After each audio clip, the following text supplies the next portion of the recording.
وہ لوگ جو اپنے حالات حاضرہ کو مخبر صادق رسول رحمت حضرت محمد مصطفیٰ صلی اللہ علیہ وآلہ وسلم کی بتائی گئی آخر الزمان اور دور فتن کی پیشگوئیوں کی روشنی میں دیکھتے ہیں، اور یہود و نصارہ اور کفار کے عادات و خصائل کے بارے میں قرآن پاک سے رہنمائی لیتے ہیں، ان کے لیے آج کی یہ خبر کسی حیرت کا باعث نہیں ہے کہ متحدہ عرب امارات اور اسرائیل کے درمیان امن معاہدہ ہوا ہے۔ اس کی علامات تو اس دن سے واضح ہونا شروع ہو گئی تھی جب اپریل 2019 میں ہندو مندر کی تعمیر کی بنیاد رکھی گئی تھی۔ پورے جزیرہ نما عرب کو شرک سے پاک کرنے کے بعد سید الانبیاء صلی اللہ علیہ وآلہ وسلم نے قیامت کی نشانیوں میں جزیرہ عرب میں صرف ایک بت خانے اور بتوں کی پرستش کی خبر دی تھی جو اس علاقے اور اس کے قرب و جوار میں ہوگا۔ آپ صلی اللہ علیہ وآلہ وسلم نے فرمایا، قیامت قائم نہیں ہوگی یہاں تک کہ قبیلہ دوست کی عورتوں کا ذوالخلصہ کا طواف کرتے ہوئے چوتر سے چوتر چھلے۔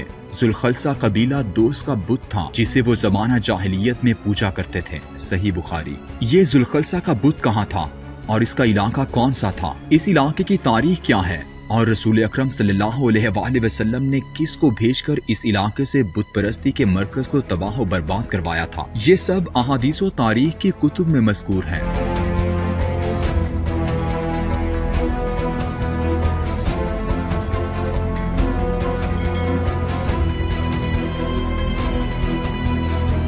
سید الانبیاء صلی اللہ علیہ وآلہ وسلم کی بعثت کے وقت جزیرہ نما عرب کی وہ ساحلی پٹی جس پر آج کویت، بحرین، قطر، متحدہ عرب امارات، مسقط، عمان کے ممالک اور یمن کے وہ مغربی علاقے جو عدن کی بندرگاہ کے ساتھ منسلک ہیں، یہ سب کے سب ایران کی زرتشت ساسانی سلطنت کا حصہ تھے۔ اس ایرانی خطے کو مازون کہا جاتا تھا۔ ساسانی سلطنت کے بانی اردشیر نے 240 قبل مسیح میں یہ علاقہ فتح کیا تھا اور یہاں اپنا ایک گورنر یعنی مرزبان مقرر کر رکھا تھا۔ رسول اکرم صلی اللہ علیہ وآلہ وسلم کی ولادت سے پہلے مشہور ایرانی بادشاہ خسرو نے 531 میں المنذر بن نعمان کو یہاں کا گورنر مقرر کیا اور اسے الخمیون کے بادشاہ کا لقب دیا تھا۔ ایرانیوں نے اس پورے ساحلی علاقے کو اپنی باجگزار اس لیے بنایا ہوا تھا تاکہ جزیرہ نما عرب کے اکثر قبائل کو قابو میں رکھا جائے۔ یہی وجہ ہے کہ جب سیدنا عمر رضی اللہ تعالیٰ عنہ کے دور میں صحابہ کرام یزدگرد کے دربار میں پہنچے تو اس نے حیرت سے دیکھتے ہوئے کہا، تمہاری یہ مجال کہ تم یہاں تک آ پہنچے ہو، ہم تو تمہارا دماغ اپنے گورنروں کے ذریعے سیدھا کیا کرتے تھے۔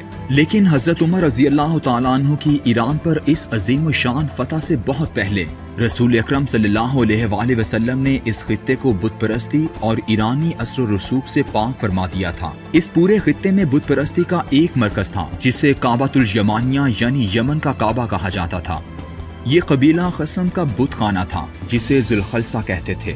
یہی وہ خطہ تھا جہاں ابریہا نے سنا کے قریب بہت بڑی عبادت گاہ تعمیر کی تھی اور وہ چاہتا تھا کہ عرب اسے مرکز عبادت بنائیں، مگر عربوں کے دل میں کعبہ بسا ہوا تھا۔ اسی پر غصے کے عالم میں وہ 570 عیسوی میں ہاتھیوں کی فوج کے ساتھ خانہ کعبہ پر حملہ کرنے کے لیے نکلا، مگر جب مکہ کے نزدیک پہنچا تو اللہ نے اس کی فوج پر ابابیلوں سے حملہ کروا کر انہیں کھائے ہوئے بھس کی مانند کر دیا تھا۔ یہ ساحلی پٹی کبھی ایرانیوں کے زیر اثر رہتی اور کبھی رومن بادشاہوں کے زیر نگین۔ یہی پٹی اوپر جا کر بحیرہ روم کے کنارے شام، لبنان اور فلسطین کے ساتھ ساتھ دریائے نیل تک جا نکلتی تھی۔ ان سب کے بیچوں بیچ عرب کی وہ مقدس سرزمین ہے جسے میرے اللہ نے ان عالمی حکومتوں کی دست برد ہی نہیں بلکہ تہذیب سے بھی آزاد رکھا۔ جب پورے جزیرہ نما عرب میں اسلام کی دعوت پھیلی تو یمن سے بھی لوگ جوک در جوک اسلام لانے لگے، مگر ذوالخلصہ کا ابھی تک بت خانہ قائم تھا۔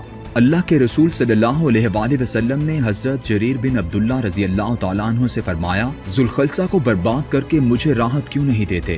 بخاری۔ جریر نے بیان کیا کہ پھر وہ قبیلہ احمس کے 150 سواروں کو لے کر چلا۔ یہ سب اچھے گھوڑ سوار تھے مگر میں گھوڑے کی سواری اچھی نہیں کر پاتا تھا۔ آپ صلی اللہ علیہ وآلہ وسلم نے میرے سینے پر اپنا ہاتھ مارا، میں نے انگشت ہائے مبارک کا نشان اپنے سینے پر دیکھا۔ فرمایا، اے اللہ، گھوڑے کی پشت پر اسے ثبات عطا فرما اور اسے دوسروں کو ہدایت کی راہ دکھانے والا اور خود ہدایت یافتہ بنا۔ اس کے بعد جریر رضی اللہ تعالیٰ عنہ روانہ ہوئے اور ذوالخلصہ کی عمارت گرا کر اس کو آگ لگا دی۔ صحیح بخاری۔ اسی قبیلہ قسم کے بارے میں ترمذی اور ابو داؤد کی وہ مشہور حدیث ہے جس میں ایسے مسلمانوں کا ذکر ہے جو وہاں کافروں کے درمیان رہائش پذیر تھے۔ آپ صلی اللہ علیہ وآلہ وسلم نے ایک سریہ اس جانب روانہ کیا اور وہاں پر رہائش پذیر مسلمان بھی مشرکوں کے ساتھ اسی جنگ میں قتل کر دیے گئے۔ آپ صلی اللہ علیہ وآلہ وسلم کو خبر ملی تو آپ صلی اللہ علیہ وآلہ وسلم نے ان کی آدھی دیت دینے کا حکم دیا اور پھر قیامت تک ایک اصول واضح کرتے ہوئے فرمایا، میں ہر اس مسلمان سے بری الذمہ ہوں جو مشرکوں کے درمیان رہتا ہے۔ لوگوں نے پوچھا، اللہ کے رسول صلی اللہ علیہ وآلہ وسلم آخر کیوں؟ آپ صلی اللہ علیہ وآلہ وسلم نے فرمایا، مسلمانوں کو کافروں سے اتنی دوری پر سکونت پذیر ہونا چاہیے کہ دونوں ایک دوسرے کی آگ نہ دیکھ سکیں۔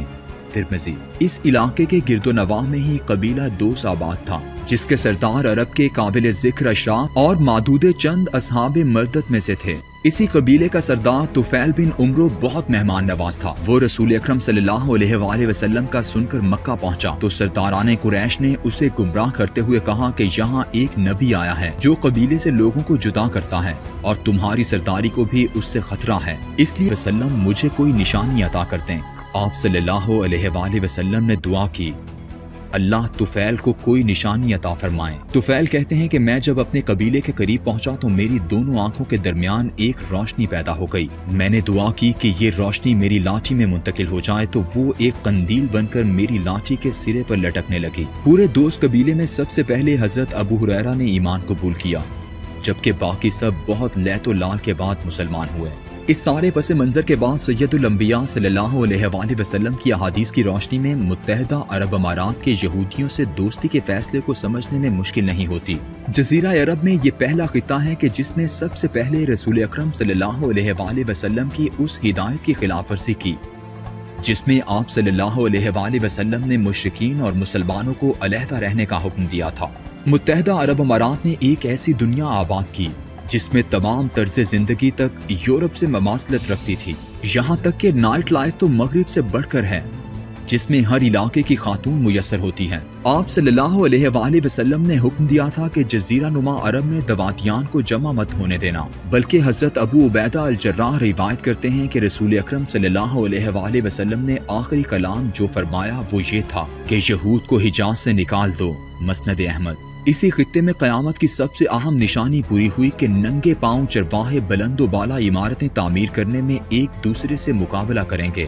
دبئی شہر کی آسمان کو چھوتی عمارات اس کی تصدیق کرتی ہیں۔ صدیوں ایرانی اور رومن مشرکین کے زیر اثر رہنے والا یہ خطہ عربوں کی اس تباہی پر دستک دے رہا ہے جس کی خبر میرے آقا صلی اللہ علیہ وآلہ وسلم نے دی تھی۔ آپ صلی اللہ علیہ وآلہ وسلم نے ایک ایسے فتنے کے بارے میں بتایا تھا جس سے عرب کا کوئی ایک گھر بھی نہیں بچے گا۔ متحدہ عرب امارات اور اسرائیل کا یہ معاہدہ اسی تباہی کی جانب اٹھنے والا پہلا قدم ہے۔